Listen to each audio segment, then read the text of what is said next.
Hello students, welcome back to Radiant Student Online Service. Gimana kabar teman-teman semua? Saya harap kalian semua dalam keadaan yang baik. Dan bagi teman-teman yang masih ada ujian beberapa mata pelajaran lagi, saya mau bilang semangat bagi teman-teman semua. Dan buat teman-teman yang sedang menunggu rapot, teman-teman jangan khawatir, jangan takut karena Tuhan akan memberikan hasil yang terbaik sesuai dengan apa yang sudah kalian lakukan. Saat ini kita mau sama-sama berdoa. Kita mau lihat apa sih yang terjadi di hari-hari yang disebut di Alkitab hari Pentakosta atau hari turunnya Roh Kudus. Mari sama-sama kita berdoa, izinkan Tuhan bicara pada kita semua. Tuhan Yesus, kami bersyukur karena Engkau Allah yang hidup, yang peduli pada kami, dan bahkan Engkau memberikan Roh Kudus-Mu untuk menjadi sahabat kami, menjadi teman sekerja kami, dan Tuhan tidak pernah membiarkan kami sendirian. Engkau mengirimkan penolong untuk setiap kami. Hari ini Tuhan, biar setiap kami mengalami pertolongan dari Roh Kudus, mengalami perjumpaan dengan Roh Kudus, dan mengalami kepenuhan Roh Kudus. Kami siap dengar firman Tuhan, dalam nama Tuhan Yesus kami berdoa. Amin. Teman-teman, biasanya kita mendengar ada Allah Bapa, Allah Putra, Allah Roh Kudus. Kalau di Perjanjian Lama seringkali disebut Allah Bapa, seringkali disebut Tuhan Allah. Nah, dalam Perjanjian Baru kita belajar bahwa Tuhan Yesus turun dan menjadi manusia, menyelamatkan manusia lewat pengorbanannya di kayu salib.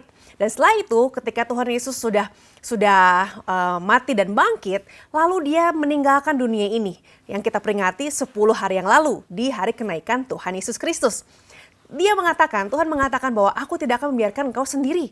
Aku akan mengirimkan penolong. Penolong yang akan ada buat kamu, yang membantu, menemani, menjadi advocate buat kalian, buat teman-teman semua. Nah, hari ini kita mau belajar, emang Roh Kudus itu siapa sih? Pribadi yang ketiga ini siapa sih? Apakah dia adalah satu roh yang mengerikan atau roh yang bagaimana ya? Teman-teman, kita akan belajar bahwa Roh Kudus adalah satu pribadi, yaitu Tuhan sendiri. Jadi Roh Kudus itu tidak kurang daripada Tuhan sendiri, tidak kurang daripada Yesus sendiri. Roh Kudus, Allah Bapa, Roh Kudus Tritunggal itu adalah Tuhan kita. Nah, kita mau baca di Kisah Para Rasul 2, ini adalah pertama kalinya terjadi pencurahan Roh Kudus. Kisah Para Rasul 2 ayat 1-4. Ketika tiba hari Pentakosta, semua orang percaya berkumpul di satu tempat. Tiba-tiba turunlah dari langit suatu bunyi seperti tiupan angin keras yang memenuhi seluruh rumah di mana mereka duduk. Dan tampaklah kepada mereka lidah-lidah seperti nyala api yang bertebaran dan hinggap pada mereka masing-masing. Maka penuhlah mereka dengan Roh Kudus, lalu mereka mulai berkata-kata dalam bahasa-bahasa lain seperti yang diberikan oleh Roh itu kepada mereka untuk mengatakannya. Pentakosta. Penta itu artinya angka 5 gitu ya teman-teman ya. Pentakosta itu adalah the 50th, hari ke-50 setelah hari Paskah. Setelah kita merayakan kebangkitan Tuhan, kita merayakan Tuhan Yesus menang atas kematian. Dia mengalami kemenangan. 50 hari setelah itu kita mengalami yang namanya Pentakosta. So, di Perjanjian Baru itu kita bilang bahwa Pentakosta adalah hari turunnya Roh Kudus. Ada perbandingan nih teman-teman di Perjanjian Lama sebelum Tuhan Yesus mati di kayu salib dan Perjanjian Baru setelah Tuhan Yesus mati di kayu salib dan bangkit. Kalau di Perjanjian Lama kita tahu bahwa bangsa Israel ada di tanah Mesir dan di tanah Mesir mereka mengalami penindasan. Bangsa Israel berteriak minta tolong pada Tuhan, mereka minta agar Tuhan menolong mereka, mengeluarkan mereka dari tanah Mesir, membawa mereka ke tanah perjanjian yaitu tanah Kanaan. Waktu mereka berteriak pada Tuhan, Tuhan tolong, tolong. Maka Tuhan menolong mereka, menuntun mereka sampai mereka bisa keluar dari tanah Mesir, tempat di mana mereka ditindas atau disiksa. Mereka mengalami kebebasan. Mereka mengalami yang namanya kemenangan di situ. Nah, teman-teman, waktu mereka mengalami kemenangan, mereka merayakannya. Mereka bersuka cita. Dan waktu dulu mereka diperintah oleh Raja Mesir, setelah mereka keluar dari tanah Mesir, mereka sudah tidak lagi diperintah atau dikuasai oleh Raja Mesir. Lalu Tuhan memberikan mereka 10 hukum Allah, 10 commandments. Pasti teman-teman tahu ya 10 hukum Allah, 10 hukum Taurat. Itu adalah satu pernyataan bahwa, hey, kamu sekarang bukan lagi dikuasai oleh bangsa Mesir. Tapi sekarang akulah Tuhanmu, akulah Allahmu. Itu adalah satu perayaan yang Tuhan berikan, adalah satu celebration bahwa mereka bukan lagi dikuasai oleh orang Mesir, tapi mereka menjadi anak Tuhan. Mereka diperintah oleh Tuhan, mereka ada under the 10 commandments. Di Perjanjian Lama kita melihat yang berperan banyak adalah Allah Bapa. Allah Bapa, Tuhan Allah, pokoknya kita melihat bahwa Tuhan memberikan perintah, Tuhan mengeluarkan mereka, Tuhan menuntun mereka, segalanya about God the Father. Tetapi di Perjanjian Baru kita belajar ada Tuhan Yesus yang turun dari surga menjadi manusia, mengalami yang namanya inkarnasi, dan Tuhan Yesus disiksa sampai mati di kayu salib. Ketika Yesus mati di kayu salib, kita mengenal ada pribadi yang kedua, yaitu pribadi Yesus. Tadi yang pertama pribadi Allah Bapa, yang kedua pribadi Yesus di Perjanjian Baru. Di Perjanjian Baru diperkenalkan pribadi Yesus, dan setelah Yesus mati di kayu salib, Tuhan Yesus mengirimkan penolong, yaitu Roh Kudus. Pribadi yang ketiga inilah yang akan kita bahas hari ini. Di hari Pentakosta ini kita mau melihat bagaimana Roh Kudus itu turun. Ternyata teman-teman, Allah Bapa menjanjikan Allah Anak, yaitu Tuhan Yesus. Tuhan Yesus dia mati, dia bangkit, dia naik ke surga, dia menjanjikan Sang Penolong, yaitu Allah Roh Kudus. Tapi semuanya adalah satu, Three-in-One, Allah Tritunggal. Kita melihat di ayat Kisah Para Rasul 2 yang ayat pertama tadi, waktu dikatakan ketika tiba hari Pentakosta, semua orang percaya berkumpul di suatu tempat. Nah, kita melihat yang pertama adalah ada kata tiba-tiba. Di ayat yang kedua dibilang tiba-tiba turunlah dari langit suatu bunyi seperti tiupan angin keras. Tiba-tiba, berarti mereka tidak membuat rundown. Para murid Tuhan ini tidak membuat rundown, oke, pada jam segini Roh Kudus turun ya. Pada jam segini Roh Kudus turun dengan cara kasih bunyi yang keras. Tidak teman-teman, dikatakan bahwa tiba-tiba, suddenly, namanya suddenly, mereka tidak mengharapkan, tidak tahu, tidak kebayang. Di situ tiba-tiba itu tidak direncanakan sebelumnya, dan setelah itu dikatakan ada tiupan angin keras. Tiupan angin keras kira-kira kayak gimana ya teman-teman pelajar?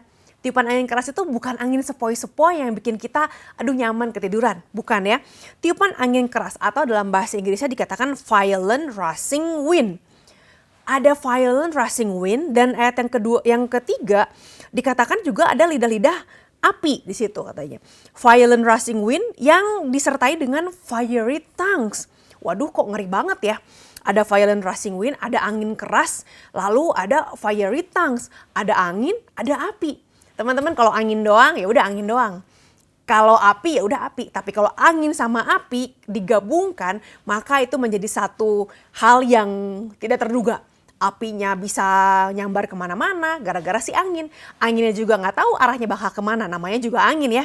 Nah, hari itu seluruh kota aware akan adanya kejadian tersebut. Mereka tadinya berdoa dengan diam-diam. Mereka berdoa bukan pengumuman dulu ya. Hello, ada pertemuan doa. Enggak, mereka berkumpul, mereka berdoa karena mereka ketakutan. Sekali lagi, mereka ketakutan karena mereka kehilangan Tuhan mereka, Raja mereka, sahabat mereka. Mereka berkumpul dan gak expect akan terjadi the violent rushing wind accompanied by the fiery tongues. Pada saat itu belum ada gereja kayak kita sekarang. Pada saat itu mereka berkumpul, dan itulah yang menjadi asal mula dari gereja. Berkumpul untuk berdoa, menyembah Tuhan, untuk saling memberikan nasihat, untuk saling memberikan penghiburan, saling berbagi. Itulah gereja. Pada zaman itu, gereja mula-mula tidak tergantung pada gedung. Ada nggak ada gedung, mereka jalan. Buktinya mereka berdoa pun di dalam satu rumah. Entah rumah siapa, bukan gedung gereja. Pada saat itu juga gereja tidak bergantung pada program. Programnya apa ya? Programnya mau seperti ini atau seperti itu, nggak ada teman-teman. Lalu juga tidak tergantung pada siapa orang hebatnya.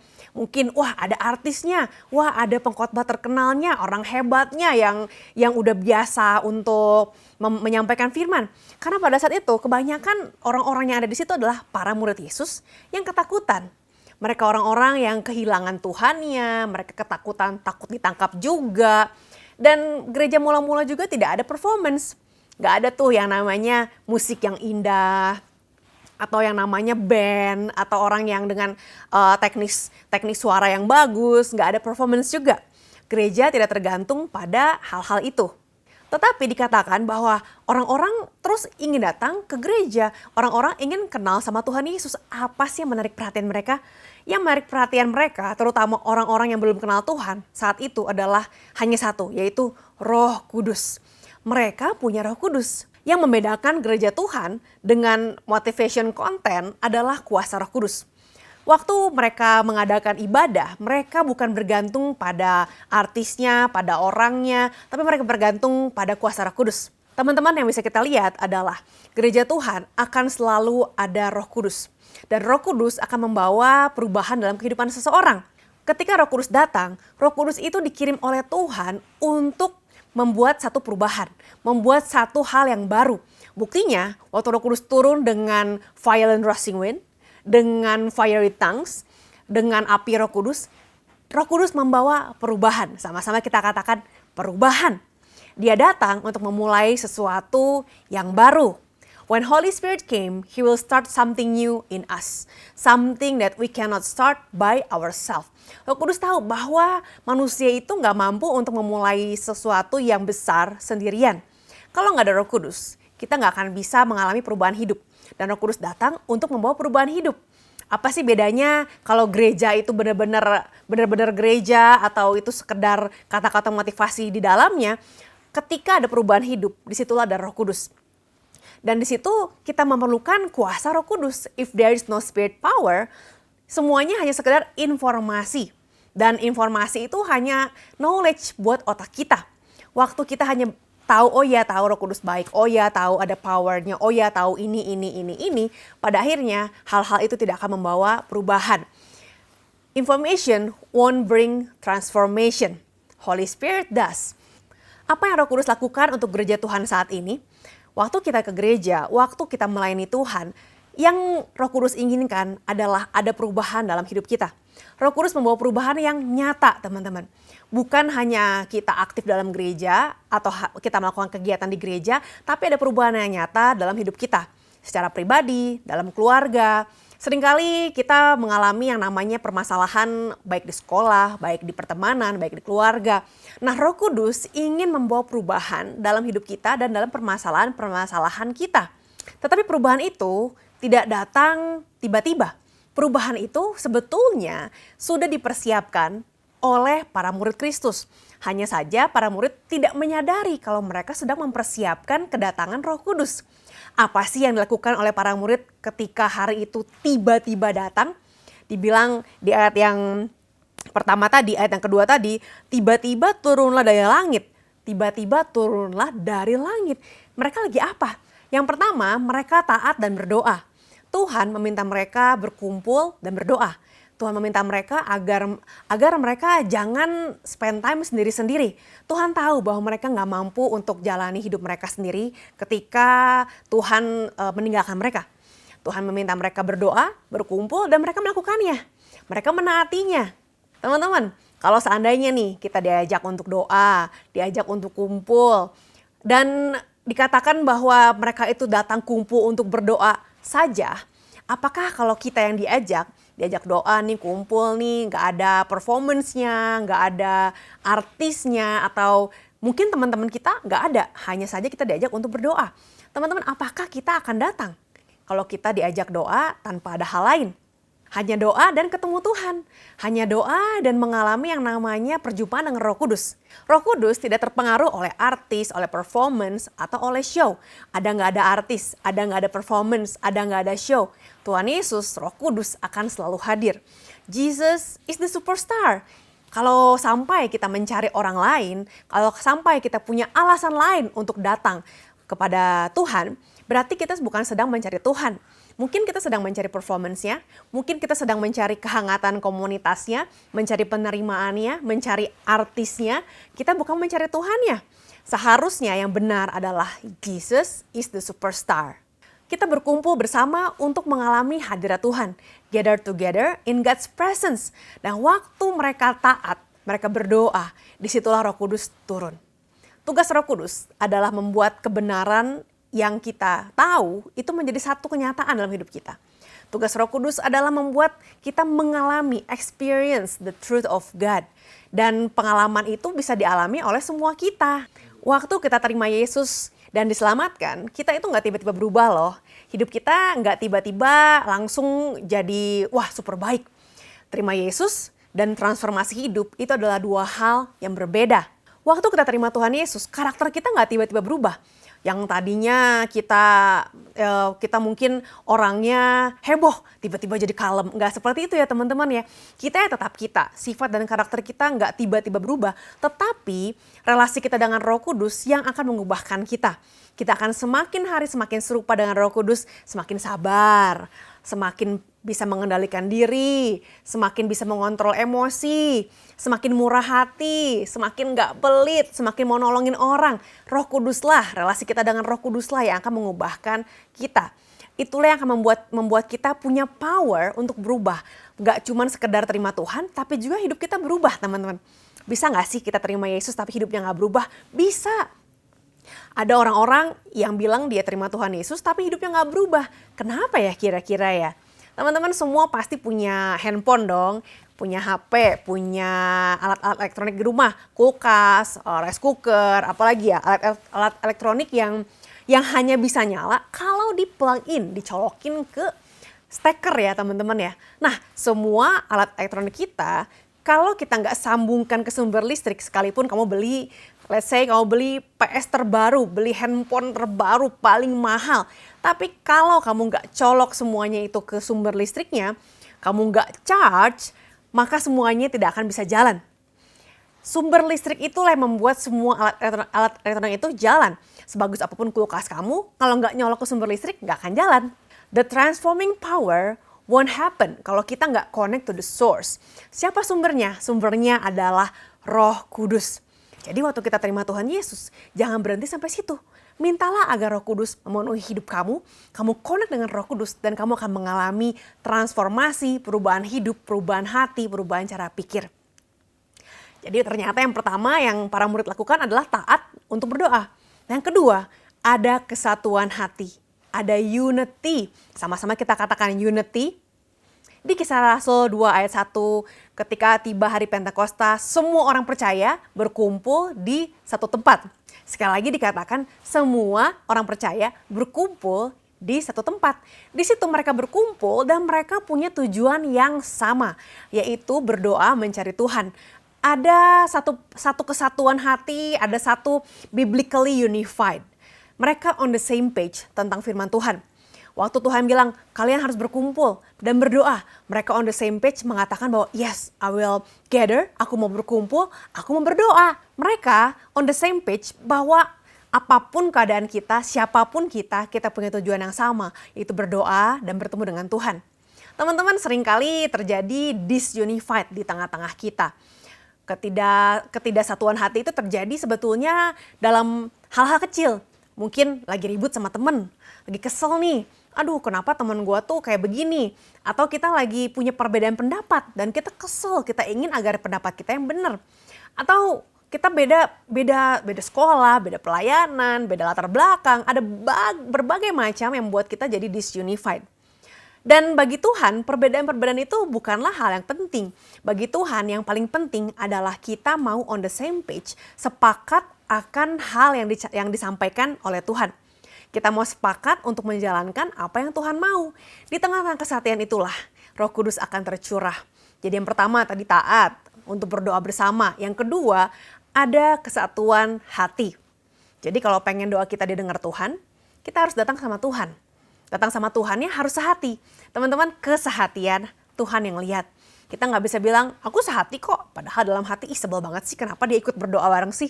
Sebel banget sih kenapa ada dia ikut-ikutan pertemuan. Teman-teman, tanpa ada kesatuan, tanpa ada kesepakatan akan satu hal, akan firman Tuhan, maka tidak akan ada power. Tidak akan ada kuasa Roh Kudus yang menyertai pertemuan kita. Di Efesus 4 ayat ketiga dikatakan, dan berusahalah untuk memelihara kesatuan roh oleh ikatan damai sejahtera.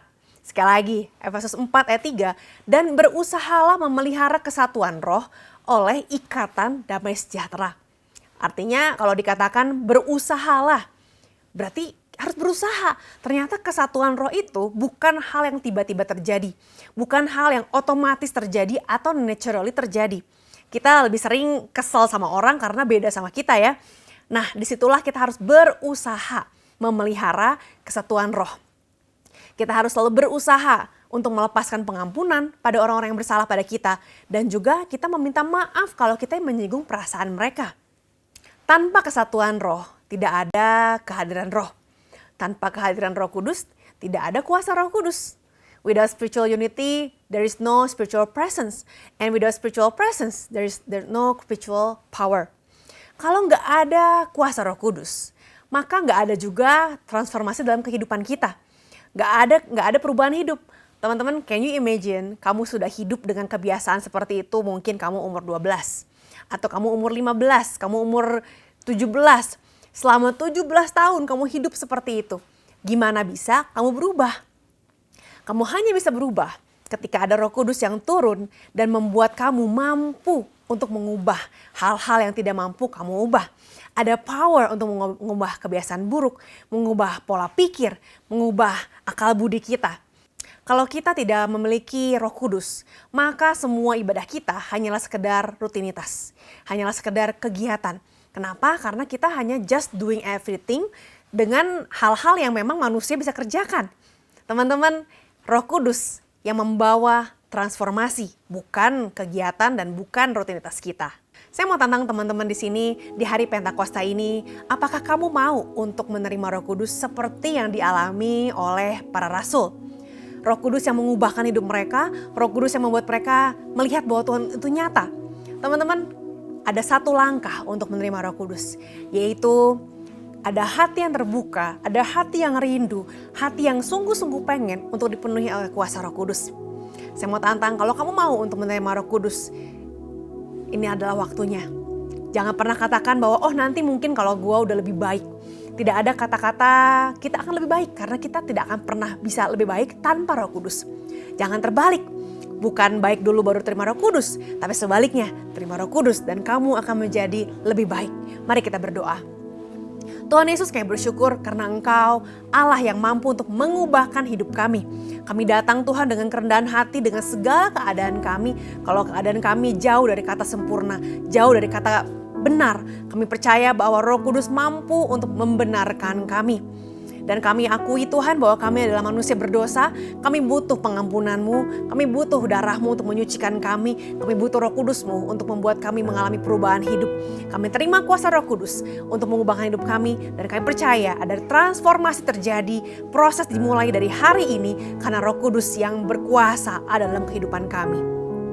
Dan saat ini jemaat Allah, terimalah kuasa Allah, terimalah berkat Allah. Biar berkat Allah yang menjadikan engkau berhasil, berkat Allah yang menjadikan engkau kepala dan bukan ekor, berkat Allah yang menjadikan segala hasil usahamu mengalami keberhasilan dan juga kesuksesan karena Tuhan Allah yang menyertai. Terimalah kuasa Roh Kudus, terimalah penyertaan Allah dalam nama Tuhan Yesus, dan semua yang sudah terima penyertaan Allah, sama-sama kita katakan amin.